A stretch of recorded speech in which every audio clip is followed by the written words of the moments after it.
नमस्कार दर्शक बंधु भल खबर यूट्यूब चैनल को स्वागत। आज खबर जिला स्तरीय शिशु और किशोर श्रमिक निराकरण सचेतनता बैठक प्रभागीय श्रम आयुक्त विभाग पक्षर आईटीडीए सम्मिलनी कक्षर अनुष्ठित हो जाइछि।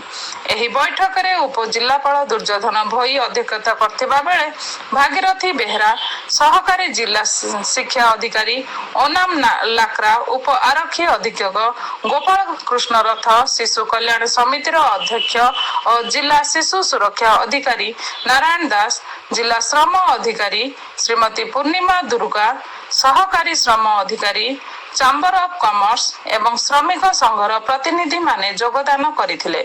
बैठक रे शिशु और किशोर श्रमिक निराकरण पई आवश्यक पदक्षेप एवं समन्वित प्रयास उपरे आलोचना करा जायथिला, जहा माध्यम रे मालकानगिरी को एक शिशु श्रमिक मुक्त जिला भावे गढ़ी तोलिबार प्रयास रे सहयोग करिवो। आपण माने हमर भल खबर यूट्यूब चैनल देखि आपणकर सुचिंतित मतामत दियंतु, सब्सक्राइब और शेयर करी लाइक कमेंट दियंतु। धन्यवाद, नमस्कार।